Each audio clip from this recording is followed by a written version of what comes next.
Hello and welcome. You're on Battle Cry, the only show on television that gets you up close with the Indian military, their weapons, and how India fights. Now, ladies and gentlemen, I don't need to tell you, the world stands united like perhaps never before, and we've all got one common enemy. Of course, you know I'm talking about the coronavirus. India is fighting that very same enemy, and like every other time that we've been faced with a crisis of this kind and been overwhelmed, it's the armed forces that we've turned to.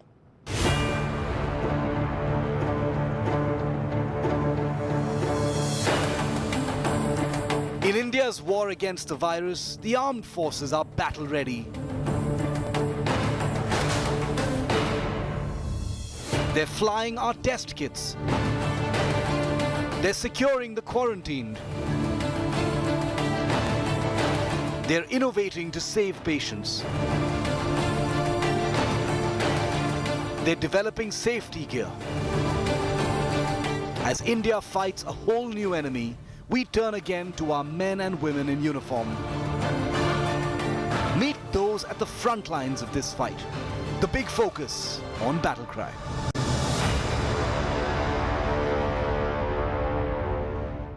And I'm very happy to tell you on this edition of Battle Cry, you and I are going to both have the privilege of being joined by frontline military personnel live, those who are actually on the front lines of the fight against coronavirus. People like Wing Commander Rahul Rawat of the Indian Air Force. He's a Super Hercules pilot who's spending many flights transporting COVID kits and other equipment to different parts of the country. Our defense editor Abhishek Bhalla also with us. He's been tracking all of the developments and the manner in which the armed forces has really geared up and stepped up in the war against the virus. But first, let's tell you what this fight really looks like and why at every level, at sea, in the air, on land, in hospitals, with innovation, the armed forces have stepped up even without being asked to do so.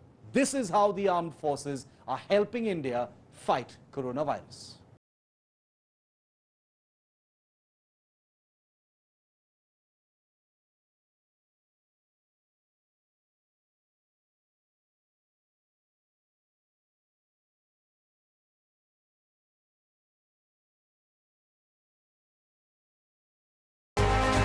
Even when the battle is against an invisible enemy like the COVID-19, the Indian military soldiers know how to fight it out in this war zone.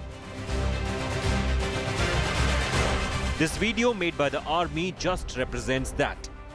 This is a different war, but the defense forces are at the forefront to meet all the challenges. Not just medical aid, the forces are right there assisting civilians in inhospitable conditions, carrying out awareness campaigns, sanitizing areas, and distributing ration.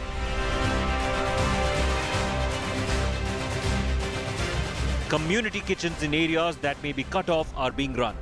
As the number of coronavirus positive cases rise, the forces have been in a war footing to set up more quarantine centers for their own personnel and extend its medical infrastructure for civilians.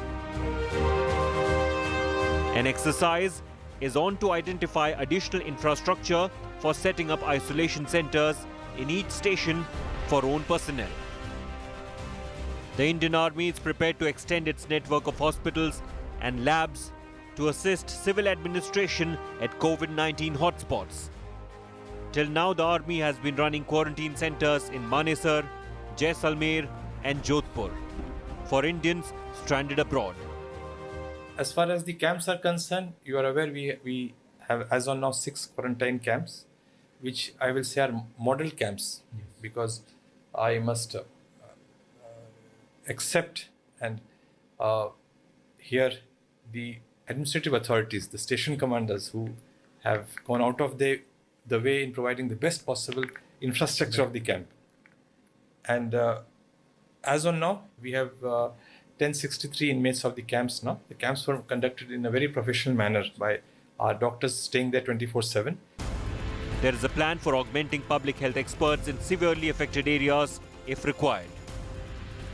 Additional training of Army's medical personnel at various hospitals to be better prepared for COVID-19. Naval ships are on standby to extend any required assistance. Air Force planes have conducted several sorties within the country, transporting tons of medical supplies and essential commodities. Various quarantine facilities of the armed forces have so far handled 1,462 evacuees and discharged 389. Presently, 1,073 persons are being provided care at the facilities in Manesar, Hindon, Jaisalmer, Jodhpur and Mumbai. Over 9,000 beds in military hospitals are ready to deal with COVID-19. Defence Minister Rajnath Singh has been holding meetings with senior officials to discuss the action plan to further deal with the COVID-19 situation. Members of the armed forces falling prey or victim to COVID-19, first measures we took was to issue the advisories, which I'm sure have reached all ranks. They have been communicated in language very understandable to all of them. Then we have ensured that courses of instructions in various colleges have been discontinued. At recruitment centers also, training is the last priority now. We are avoiding interaction between two people and going for social distancing. Then non-essential meetings like welfare activities, conferences, meetings we have totally discontinued. We are ensuring that even the families who are ensuring a lockdown don't come and mix around in the evenings. The armed forces are fully geared up to extend all possible help to civil authorities. Exclusive hospitals have been identified to take care of coronavirus cases.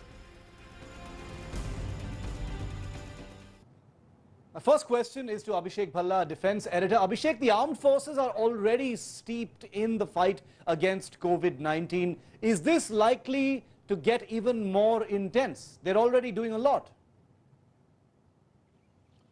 The armed forces, in a way, were the first responders against coronavirus outbreak in India. You know, right from the time Indians who were stranded in Wuhan, they were brought back to India. It was an Air Force plane that brought them back. Later, they were taken to quarantine centers that were run by the army and also by the ITBP. When the numbers grew, more people were brought in from Iran. There were more quarantine centers that were set up.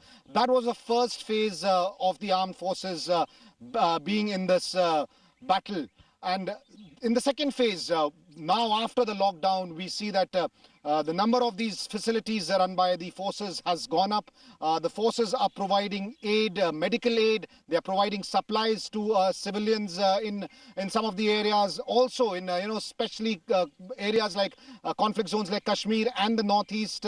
The armed forces are right there creating awareness. There are campaigns being run. Ration is being distributed. Community kitchens are being run by the forces to make sure civilians get enough supplies. Also, very, very significant is the fact that now the Raksha Mantri has had several meetings with the service chiefs, with the CDS General Bipin Rawat, and the directions are clear that the armed forces have to be ready at a war footing to assist civilian authorities as far as medical aid is concerned. And there are hospital beds that have been created, exclusive hospitals which are military hospitals have been set aside to be used only for coronavirus patients if the need arises. So one can say that as far as the armed forces are concerned, they are right up there at a war footing, fighting coronavirus in complete synergy with civilian authorities. Abhishek, thank you so much for joining us with that overview. Now we have the privilege of having with us Wing Commander Rahul Rawat, who is a C-130J transport pilot, a Super Hercules transport pilot with the Indian Air Force. Wing Commander Rawat, first of all, thank you for your service. These are difficult times. Describe for us the work that you're doing, Wing Commander, as you fly these missions across the country, transporting crucial life-saving equipment in this war against the virus. The fight against corona pandemic needs all of us to make efforts at our own levels, and we are acutely aware of the role we play as defense personnel. We are adapted to fight a different enemy. In this case, it is an invisible virus. We have modified our approach and adopted operating procedures suitable for operations in the present environment. Here I would like to place on record the help and support provided by all agencies in safe and swift accomplishment of all missions undertaken by us. We remain ready to undertake any missions on short notice today or tomorrow. We and our families have been sensitized towards the criticality of the situation, and we meticulously follow all necessary measures like social distancing, use of masks, etc. to prevent any further spread of the virus. Initiatives like home delivery of essential items have helped us and our families in minimizing the need to step out of our homes.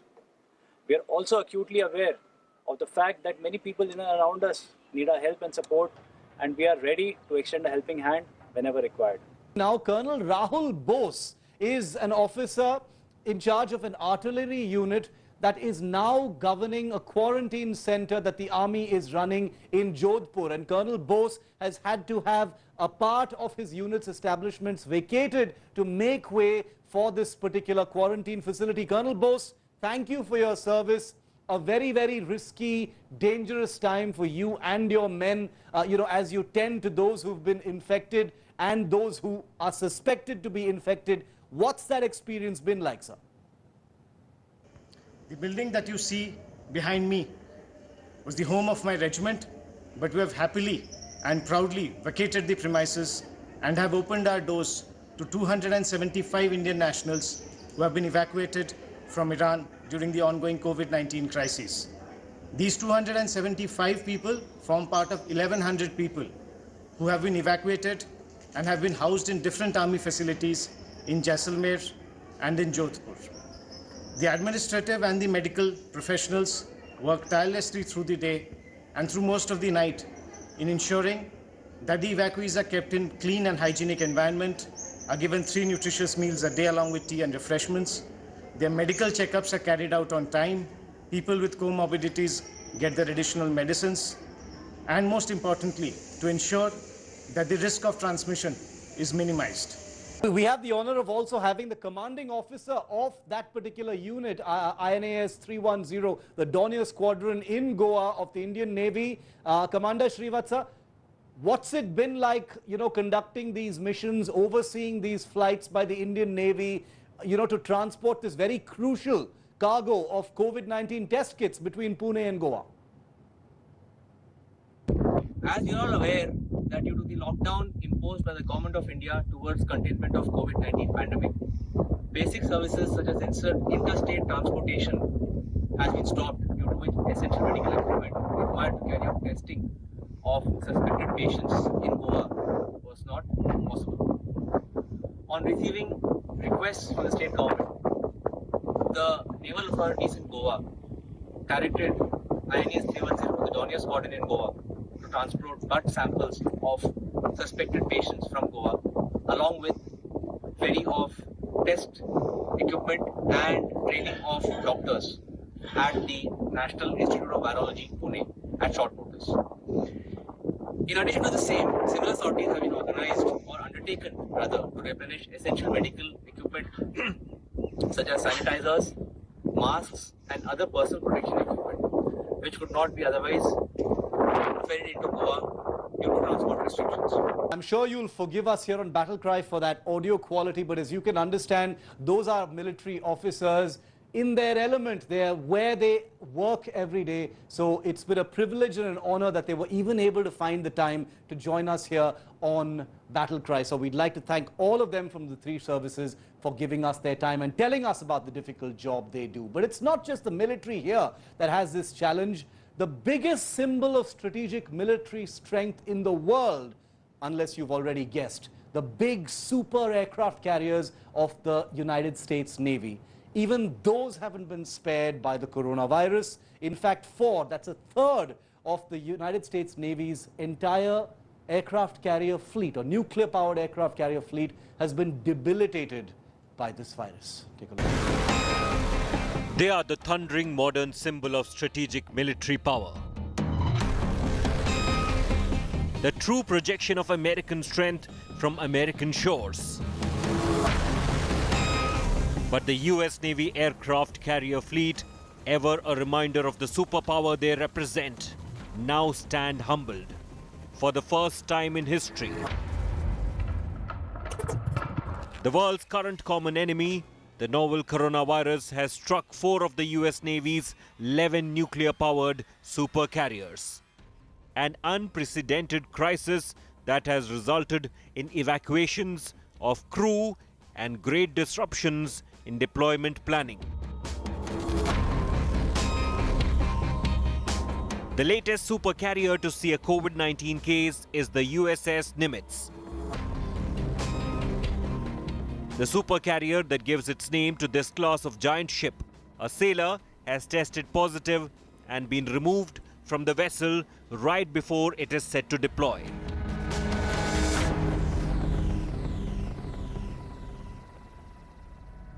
The most controversial infection was on board the USS Theodore Roosevelt while it was on Pacific deployment. With more than 150 positive cases, thousands have been evacuated from the stricken supercarrier, with the entire saga resulting in the controversial sacking of the ship's commanding officer, Captain Brett Crozier, who made the call to abort his Pacific mission. What he did by doing this and not being careful with who that information went to, and you're right, it did go to the task group commander, to Admiral Aquilino, to the air boss, but it was copied to 20 or 30 other people. Okay, that's just not acceptable. He did not take care, and what that did is it created a little bit of a panic on the ship. The officer received a hero's farewell after his fate was sealed by the US government.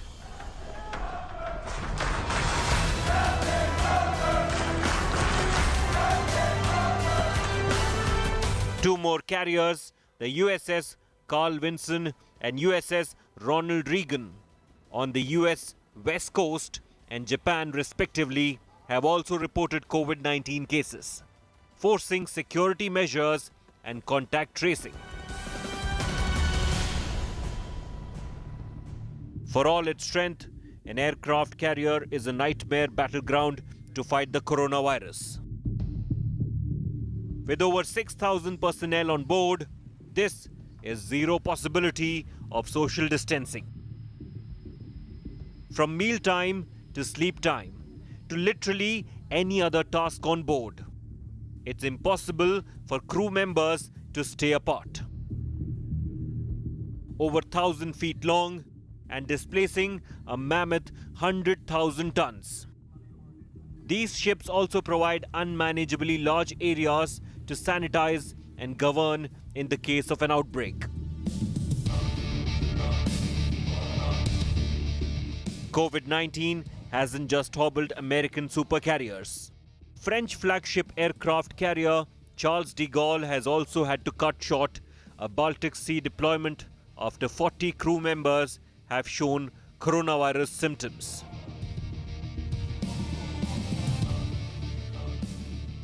India's only aircraft carrier, INS Vikramaditya, is currently under refit at its home port of Karwar in Karnataka and has a sparse crew on board at this time. We can confirm that the Indian Navy has taken note of the aircraft carrier infections abroad and is taking all precautionary measures. हम इस लड़ाई में अंतिम कड़ी हैं, last Bastian है ये pandemic की फाइट में, और अगर हम जो केयर गिवर होने चाहिए, अगर हम केयर सीकर बन गए तो ये बहुत प्रॉब्लम हो जाएगी. हमको we also to make sure जो हमारे जो ऑपरेशनल एसेट्स हैं, specially ships and submarines, they remain free from the virus. It is a very difficult task because physical distancing on board ships and especially submarines is a great challenge. But physically, we will maintain the required distance of 6 feet. And also, may I request all of you to wear your mask at all times.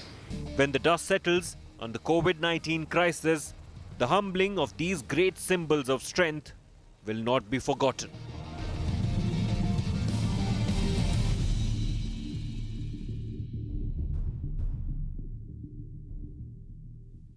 And in a stunning reminder last week that the coronavirus may be a new enemy to the world, but the Indian Armed Forces continue to fight that age-old enemy, terrorism from Pakistan came like a sledgehammer on India's conscience. Here's a reminder of 5 fearless heroes who, as the rest of the world and the rest of India was fighting coronavirus, had to make the supreme sacrifice fighting terrorists.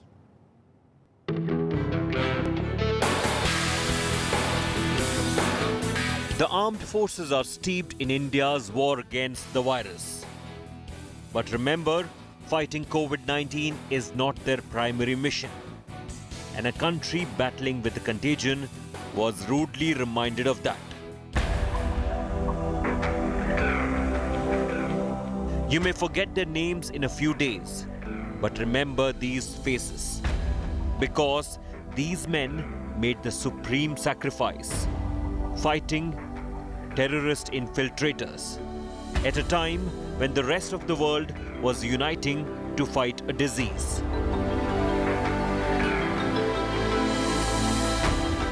These fearless 5, Subedar Sanjeev Kumar, Havaldar Davendra Singh,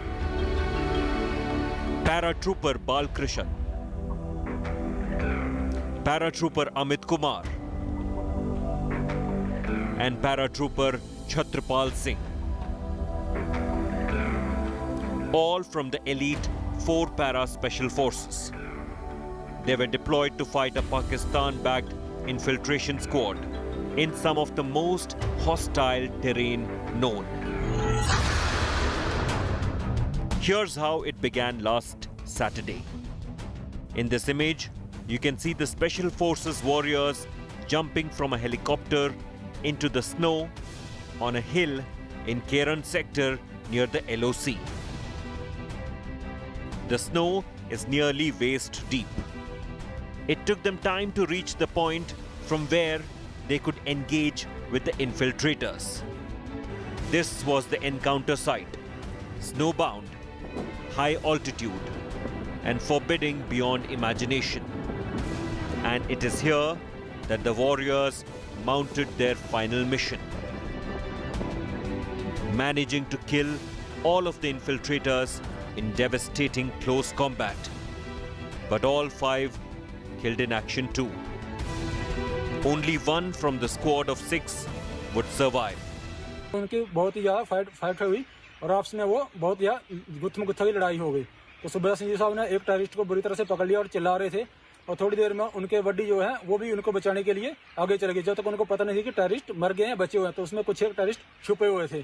तो जैसे वो नीचे उनको बचाने के लिए गए तो टेररिस्ट ने उनके ऊपर भी फायर कर दिया। उन्होंने अपनी जान की परवाह किए बिना उन दोनों टेररिस्टों को ही मार गिराया।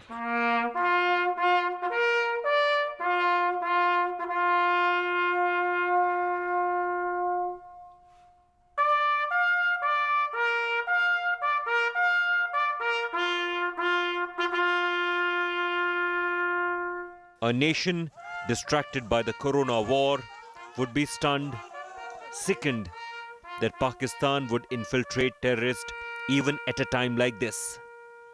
As their comrades grieved, the mortal remains of the 5 Special Forces warriors were transported back to their home villages in Uttarakhand, Himachal Pradesh, and Rajasthan.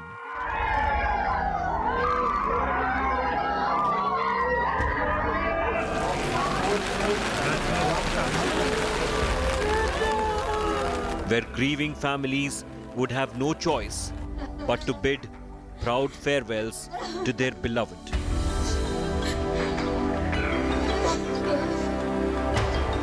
We remember their names now, but soon we won't recall. And these 5 men will remain only in the memories of their families. And their comrades in the Special Forces, few from their unit, have even had the luxury to show any emotion. At the line of control, following the devastating encounter, the Indian Army had this message from frontline troops. A reminder that there are no breaks in this job. As we bid farewell to the fearless 5, keep India's soldiers, sailors, and air warriors in your thoughts and prayers. And may we never forget their families. Here on India Today and on Battle Cry, we will continue to document the war against the virus and the manner in which the armed forces have lent a helping hand and taken on a leading role. Thanks for watching. See you next week.